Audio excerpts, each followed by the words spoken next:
A man sits in a large house, surrounded by everything needed for a comfortable life, and still feels poor.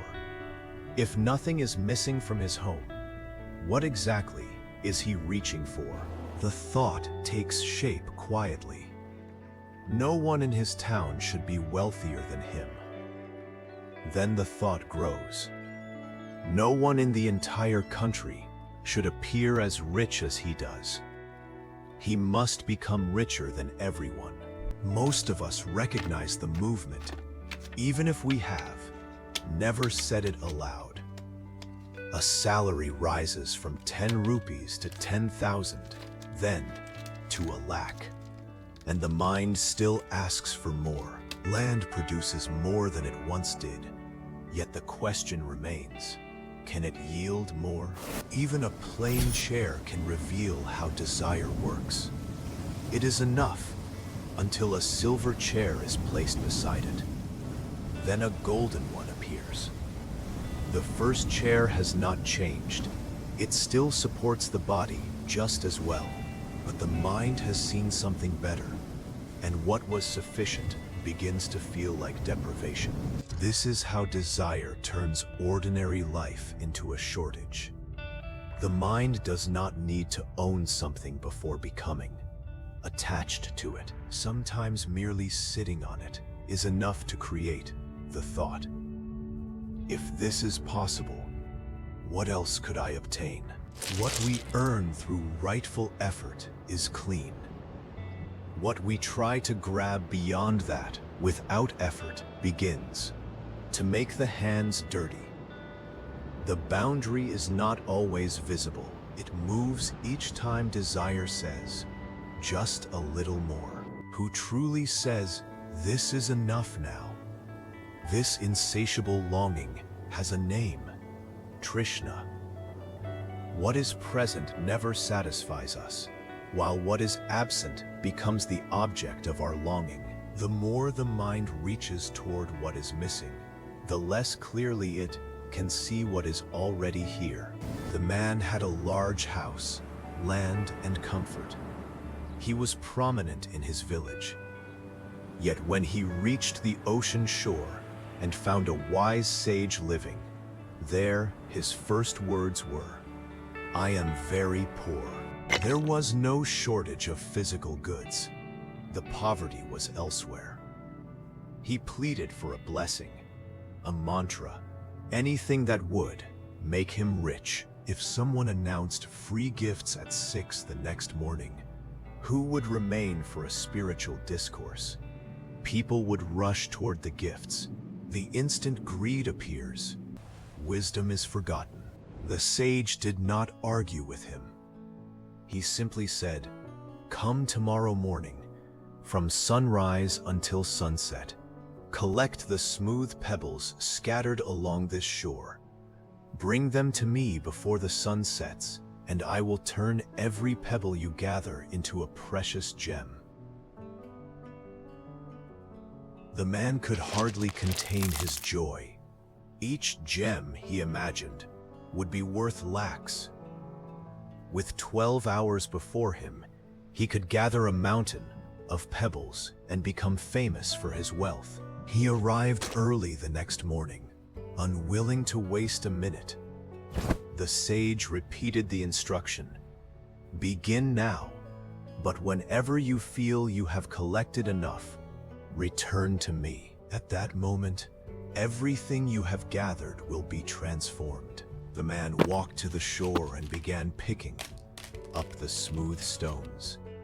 The sun rose higher, hunger came, thirst came.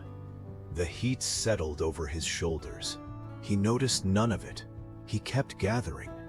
He made one heap, then another, then another. When the mind becomes absorbed in hoarding, awareness disappears. Food is neglected. Sleep is neglected. Even age slips by without being felt. A person can spend years gathering while believing there will always be time to return to what truly matters. The man forgot the central instruction. He was supposed to return when he felt enough. But the more he collected, the further away enough seemed to move. This is the nature of kamana, craving. And this is why it is called maya, illusion. The mind kept urging him forward. Keep gathering. There is still time. You will never receive another chance like this. Collect as much as possible. The thought sounded reasonable. It always does. The opportunity became more important than the purpose. He was meant to gather in order to return, but he became lost in gathering and forgot what the gathering was for. By late afternoon, the sun began to descend toward the horizon. One part of his mind finally warned him. Hurry back. If the sun sets while you are still away, everything will be lost. But another voice answered. There are 5 minutes left. Why not collect 4 more pebbles? Why leave them behind? So he ran after 4 more. The sun set. He rushed back to the sage, breathless and desperate. Come quickly, Guru. But the sage said, the sun has set. It is over. What you gathered there, those ordinary pebbles, that is your only wealth. The story is not about one man standing beside the sea. It is about the way a human life can be spent. We tell ourselves that one more achievement will complete us. One more purchase, one more acre, one more promotion, one more number in the account. Yet the material world itself is incomplete. Solve 4 problems, and 8 more appear.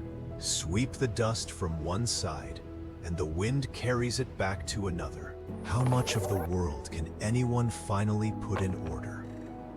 The difficulty is not that life contains unfinished things.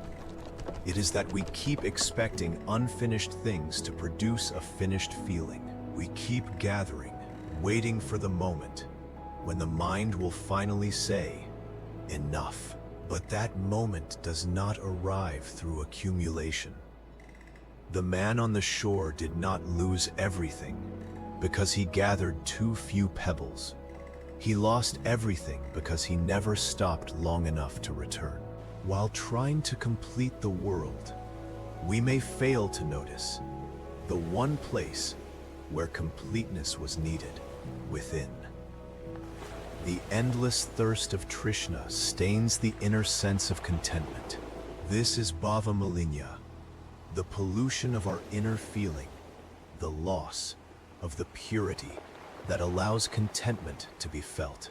When that inner ground is clear, what is present can be seen. When it is clouded by craving, even abundance feels like poverty. Peace is not destroyed by one dramatic event. It is worn away, moment by moment, by the inability to recognize what is already here. This is the point at which the opening question turns back toward us. What was the wealthy man reaching for when nothing was missing from his house? Not another object, not another chair, not another piece of land. He was reaching for a feeling that no possession could create, the feeling of enough. And because he searched for it in what could always be increased, every gain became another invitation to crave. The ordinary pebbles were not made worthless by the sunset. They had always been pebbles. It was the promise attached to them that had made them seem like wealth. The man in the house was not waiting for more to enter his life. He was waiting for the hunger to leave, and that hunger had learned to call itself ambition. The shore grows quiet after sunset. That man still sits in the large house, surrounded by everything needed for a comfortable life. But the question is no longer how much more he can gather. It is whether he can recognize enough before the light is gone.